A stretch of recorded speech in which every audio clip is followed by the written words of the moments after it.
유니스토리 자산운용 김장렬 본부장님 네. 두 번째로 나오셨습니다. 네, 반갑습니다. 오랜만에 뵙습니다. 자주 뵈야 되는데. 그러게요. 한 달에 한 번은 뵈야 되는데. 너무 진짜요?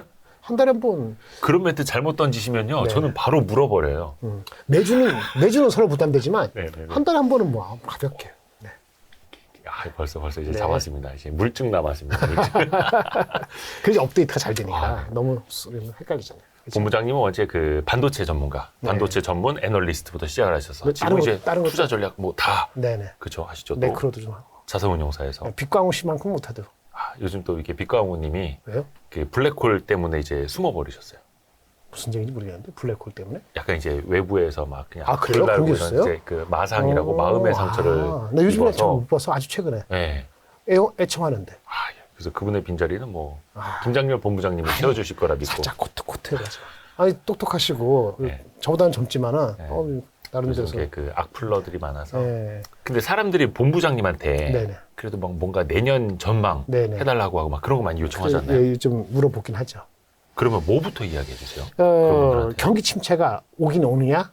오면 얼마나 빨리 오느냐? 그러면 금리 인하할 것이냐? 똑같은 질문이에요. 결국 그게 금리 인하랑 다 있기 때문에 그런 거죠. 다 있기 때문이죠. 예. 그래서 뭐 저는 어떤 거냐? 그 소비가 살아있기 때문에 네. 경기 침체가 그렇게 빨리 올 것 같지는 않습니다라는 제 생각이거든요. 이번에 미국의 블랙 프라이데이 네네. 매출도 네. 한 7.5%가 전년대비 또 늘었고요. 뭐 그러니까 뭐 아주 서프라이즈는 않지만은 예. 뭐 나쁘게 볼 게 별로 많지가 않았어요. 그러니까 그 이렇게 추수감사절, 그다음에 블랙 프라이데이, 그다음에 어저께 사이버 먼데이 이렇게 세 가지잖아요.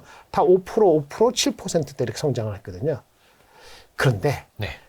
이게 온라인 매출이 전체 연말까지의 그 연말에 소비하는 매출의 네. 100이 아니에요. 오프라인도 꽤 됐거든요. 네네네. 그러니까 오프라인까지 다 나와봐야지 알 수 있어요. 뭔 얘기인지 아시겠죠? 네네네. 예, 그 얘기도 가져왔는데 과거에 코로나 이전에 2010년에서 19년 사이에 온라인, 오프라인 다 합해서 네. 연말에 소비, 연말이라는 건 이 추수감사절부터 크리스마스 지난 때 연말까지 소비의 성장률이 연간 보통 3.6% 성장했다고 합니다. 네. 이건 온라인, 오프라인 포함해서. 근데 세상이 바뀌면서 온라인이 많이 늘어나긴 했겠지만 여전히 오프라인이 많거든요. 따라서 지금 추수감사절, 그다음에 블랙 프라이데이, 사이버 먼데이까지 데이터가 나왔다고 하는 그거, 네네네. 그게 한 6%, 5% 후반 이렇게 되잖아요. 오프라인이 나와봐서 오프라인 좀 부족할 것 같은데 네. 온라인보다는. 그럼 그게 맥스 돼가지고 진짜 과거 평균 4% 나오는지 그거 봐야 되는데 지금 봤을 때는 그렇게 많이 언더할 것 같지 않아서 뭐 그럼 소비가 나쁘지 아직까지 나쁘지 않다라고 일단 보는데 네. 오늘 갑자기 또 뉴스가 나온 게 어디서 나왔는데 어디 까먹었는데 물어봤더니 어제 조사했더니 그 이번에 연말에 그 소비하는 사람한테 조사했더니 그 내가 빨리 쓰긴 하는데 buy now pay later라고 있거든요.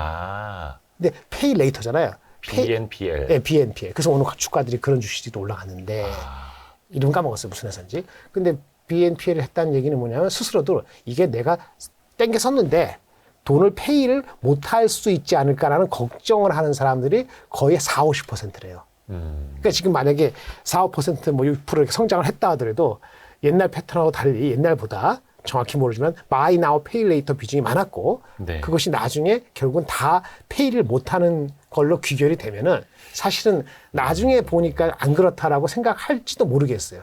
근데 일단 표면적으로 봤을 때 온라인 블랙 프라이데이, 사이버 먼데이까지 온라인 판매 자체는 괜찮았어요. 이게 BNPL이라는 게 일종의 디지털 외상인 거죠? 외상이죠. 일단은 현재 돈은 없어도 네네. 일단 사고 네, 그렇죠. 어떤 뭐 이거 뭐라 그러니까 핀테크 업체에서 한 달 뒤에 대신 지불해 주는. 그렇죠. 근데 그 사이에 동안 시간을 벌어서 네. 어떻게 보면 이제 이자를 먼저 내고 그렇죠. 하는 약간 그런 근데 개념인데 궁극적으로 못 갚을 수도 있다는 걱정을 하는 사람들이 의외로 많더라. 일단 질러놓고 그렇죠.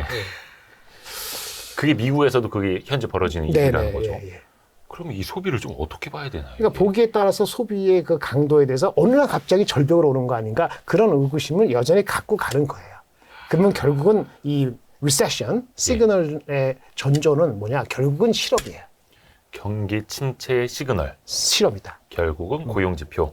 왜냐면 갖고 있는 저축액이 있었어요. 네, 근데 아까 뭐 buy now, pay later에서 그런 스킴도 있고 하니까 그냥 써요. 네, 아직 잘리지 않았고. 근데 잘릴 것 같다는 생각이 자꾸 스몰 올라가면은 어떻게 되죠? 소비를 줄이죠. 줄이겠죠. 네. 그러면 이제 갖고 있는 자금이 24년 말, 25년 초까지 초과 저축이 있다 손 치더라도 그게 초과 저축이 있다고 하거든요. 네. 그래서 계산한 게 뭐 지금의 저축률로 하면은 뭐 내년 말이 아니고 25년까지도 네. 상반기까지도 문제 없다라고 계산이 나오는데 예. 실업률이 올라가면은 저축률이 높아질 거 아니겠어요. 네네. 그러면 이제 얘기가 달라지잖아요. 그래서 저축률과 실업률의 함수가 있기 때문에 어쨌든 잘리는 시그널이 나오면 안 좋은 거예요. 근데 아직까지는 실업이 3.9%인데 네. 이 3.9%에 함유된 거는 올라왔지만은 네. 아직은 엄청나게 소비를 영향을 줄 정도는 아닌데 통계적으로 봤을 때는 최근에 올라온 실업률과 가장 낮은 1년 전의 실업률하고 비교했을 때 그 비율이 0.25% 이상으로 확실히 올라가면은 그게 리세션의 시그널로 작용하는 경우가 많았다. 0.5요? 0.5%포인트. 네네네. 그러니까 지금 3.9하고 예전에 3.5지니까 0.3이거든요. 네. 그러니까 평균으로 4.2% 넘어가면은 네. 그러면 그런 과거의 시그널, 그걸 이른바 샴의 법칙이라고 하더라고요. 많이 얘기하는데 그 샴이라는 무슨 샴이라는 경제학자, 그러니까 연준에 오래 계셨던 경제학자가 만든 거예요. 경험치적으로. 그러면 얼추 한 미국의 실업률이 4%를 넘어서면 4.2% 정도까지. 4.2예요. 4.2 정도까지 하면 확실히 그 시그널이 안 좋다. 근데 실업률은 후행 지표잖아요. 네, 그럼 그렇죠. 4.2%가 올지 안 올지 임박할지도 어떻게 보느냐? 신규로 해고하는 사람이 많으면 돼요. 아, 그렇죠. 그래서 주간 단위로도 봐야 되고. 근데 신규 해고가 아직 늘어나지 않았거든요. 신규 해고가 많아지거나 아니면 하여튼 구인 광고가 지금은 구인 수하고 그다음에 이렇게 구인 구직. 광고한 거하고 예. 구직하는 사람 비율이 1.5거든요. 예. 그러니까 사람보다 50% 많은 거예요. 예. 이게 의미 있게 내려가면은 그렇죠. 네. 구인하는 게 줄게 되면은 그 마찬가지잖아요. 아직 안 잘라도. 훨씬 선행 지표가 되는 그렇죠. 거죠. 그러니까 구인이 줄고 또는 신규로 자르는 게 늘어나면은 그게 다음에 신업으로 늘어나서 4.1이건 2건 갈 수 있다라고 하면 사람들이 그걸 반응을 할 것 같은데 소파 11월 지금 하반기까지 아직 데이터적으로 그게 안 나오다 보니까 그거를 긍정적으로 보는 사람들은 그거 봐. 아직 리세션은 뭔 얘기야 라고 생각을 하면 내년 하반기. 네. 그러면 금리 인하까지는 시그널이 안 나타난다. 인하까지는 이렇게 보는 건데 시장은 한 30-40% 이상으로 금리 인하가 내년 상반기 일어날 수 있다라고 보는 거 아니겠어요? 한 5월 현재까지는 한 5월 정도. 그렇죠. 예. 그래서 시장이 이게 긍정적인 거하고 부정적인 게 아주 믹스돼 가지고 어디를 정확히 지적하는지는 모르겠습니다만 연말 연초에 까치레리라 바라보는 사람들의 심리가 거기에 금리 인하를 그렇게 해석하려는 심리가 또 녹아져 들어가 있다라고 보여지고 있어요. 까치랠리라고 하면 이제 설날 즈음에서 그렇죠. 랠리 펼치는. 네, 근데 네. 그게 한 시장의 기대대로 한 5월쯤부터 네, 금리 인하가 한다. 시작이 된다면 네, 네. 얼추 뭐 연내 한 4회 정도까지도 금리 인하가 가능할 테니 그렇죠. 되게 이제 앞서가는 거죠, 시장은. 앞서가는 거죠. 맞습니다. 네. 앞서가는 거 포함을 한 거 있어요, 지금 주가에. 또 하나 이제 헷갈리는 게 미국의 경기 침체 신호가 나타나야 네네. 어떤 필수 조건 개념으로 금리 인하가 나타날 거라는 건지 혹여나 그게 좀 경기 부담이 돼서 증시 자체 한번 또 충격을 네. 주고 가지 않을지. 네. 경기 침체나 마이너스 성장을 의미할 겁니다. 어쨌든 간에. 둔화가 아니고. 그럼 경기 침체가 마이너스 뭐 3개월이라 하지만은 3개월이 아니더라도 진짜 한 분기라 하지만은 정확히 한 분기가 아니라도 마이너스인 것 같다라고 확실해지면 어느 달에 네. 그러면 이제 움직일 거란 말이에요. 예. 마이너스가 온다면 경기 침체인데 오면은 주가는 빠지죠. 한 번 빠지죠. 네. 그 전에 올라간 거에 얼마나 토해낼지 모르겠습니다만 다른 여건도 있죠. 다른 매크로적인 지정학적 리스크도 있고 어떤 산업의 어떤 고점적인 시그널도 결합이 되면 더 많이 빠질 것이고 네. 그런 거는 평온한데 순수하게 경기 그로스 자체만 0.5% 마이너스 0.5% 이렇게 되면은 그게 뭐 6개월 9개월 가지는 않을 것 같은데 그래도 한두 달 정도의 그 내상을 입거나 아니면 그걸 견뎌내야 되는 기간은 필요하지 않을까라고 생각이 들어요.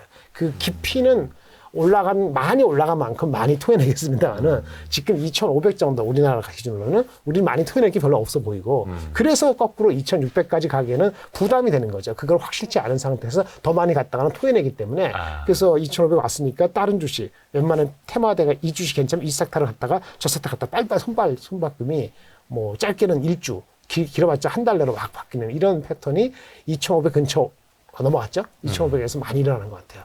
아주 민감하게. 그래서 최근 시장도 뭔가 지수가 크게 움직이지는 않는데 그 네. 사이에서 종목별로는 엄청나게 그렇습니다. 손바뀜 일어나고 막 테마주 장세 장난 아니고. 매우 어렵죠.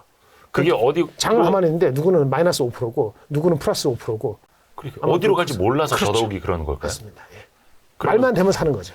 그런 동태가 확실히 어떤 지수가 어떤 방향으로 움직일 수 있다. 네. 금리가 어떤 방향으로 움직일 수 있다라는 게 좀 뚜렷해지기 전까지는 좀 이렇게 표현이 좀 그럴 수 있습니다만 종목 장세, 혼탁한 네네. 장세가 예. 계속 더 이어질 수도 있을까요? 그렇죠. 그렇게 될 수밖에 없어요. 연말 얼마 남지도 않았죠. 한 달밖에 안 남았는데 네.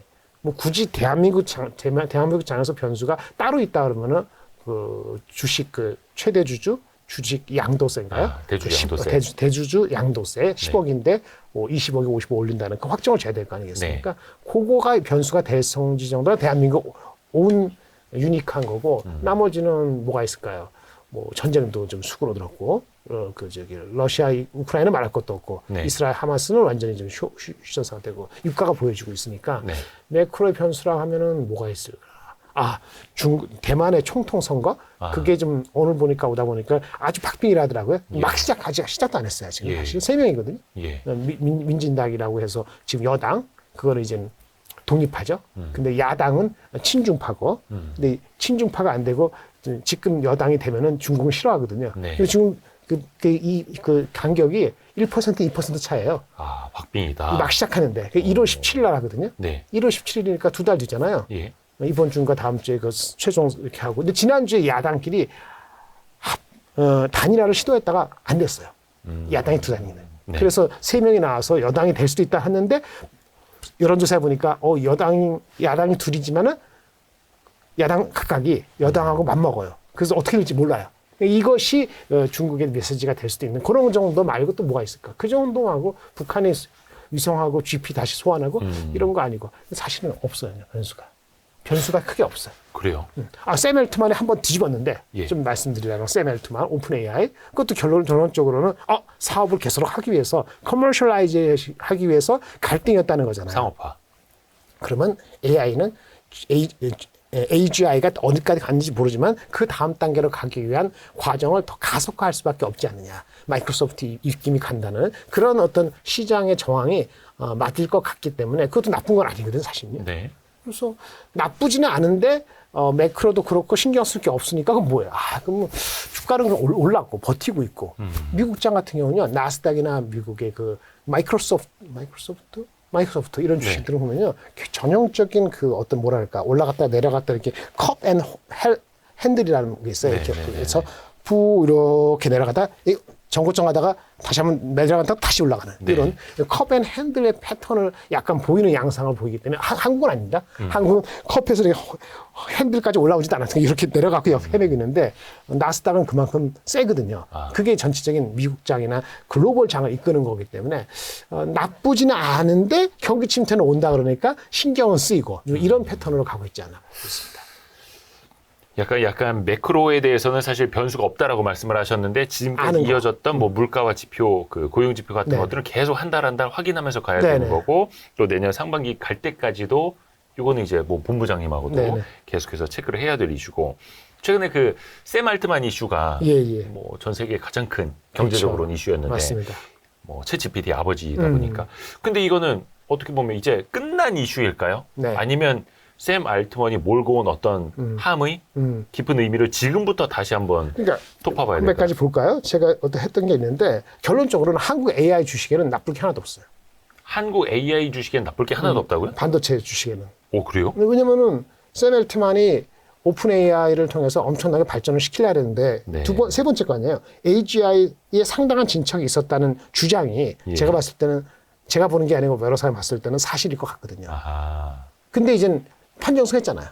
저건 스트롱 AI. 스트롱 AI, Artificial General AI인데 일반적인 더 강한 AI라는 거죠. 여기서부터 윤리 문제가 많이 되고 인류한테 실존적인 위험이 될 수도 있으니까 슬로우 다운 해야 된다. 이런 얘기가 계속 나왔었는데 뭐 비단 오픈 AI 말고도 오픈 AI가 비영리 집단을 하지만은 비영리가 아니더라도 그런 얘기가 많이 담론으로 나오고 영국에서의 무슨 AI 포럼도 그런 얘기가 있었지 않았습니까? 국가적인 시대인데 샘 알트만은 사업주의자고 사업자니까 그 다음에 샘 알트만의 그런 그 방식에 대해서 그 마이크로소프트는 지지를 했던 거고 이번에 확실히 그거를 선언한 거고 네가 어디 가든 간 나는 너를 서포트한다 이런 식이잖아요. 게임 끝난 거죠. 물론 거기서 이제 샘 알트만을 축출하려고 했던 기존의 이사진도 바뀌었고 한 명 주도했던 그 수축해버 그 사람도 뭐 결국 나간다는 얘기가 많은데 어쨌든 간에 샘 알트만 위주로 가지 않겠습니까? 그러면 AI가 발전되면은 당연히 AGI 발전되면 거기 뭐 메모리건 여러 가지 모든 뭐 NPU가 됐든 뭐가 됐든 모든 것이 더 빨리 발전될 수밖에 없고 이런 일이 없었다면 더 체크 앤 밸런스가 됐을지 모르겠는데 그래서 제가 봤을 때는 한국은 어차피 낙수 효과를 기대하는 거니까 나쁠 거 아무것도 없다 이렇게 보여집니다. AI 발전 속도가 빨라지면 빨라질수록 특히 약간 이건 논쟁이 있을 수밖에 없는 네. 부분이긴 합니다만 상업화를 추구할수록 네. 사실 그 메모리 반도체라든지 이런 그렇죠. 걸로 서포트를 하는 대한민국 반도체 산업 네네. 입장에서는 not bad. 나빠야되죠. 예. 다만 주가가 단기죠. 다들 많이 갔기 때문에 우리 흔히 얘기하는 무슨 대한민국의 한미 반도체다. 그렇죠. 네. 하이닉스 수혜 이렇게 돼 있지 않습니까? 이게 주가도 이렇게 굴곡 있다 보니까 그런 어떤 과정이 있는 거고 엔비디아도 마찬가지예요. 엔비디아 주가 많이 올랐기 때문에 자꾸 잡음이 있는 거죠. 주가가 연초 대비했을 때 뭐 하도 많이 올라서 245%인지 250%인지 모르겠는데 네. 요즘 빠졌다가 어저께 올라갔는데 그래봤자 250%가 아니고 246%가 오른 거거든요. 그렇죠. 어마어마한 거죠. 어마어마한 거죠. 그리고 최근에 주가가 약간 조정받았는데요. 네.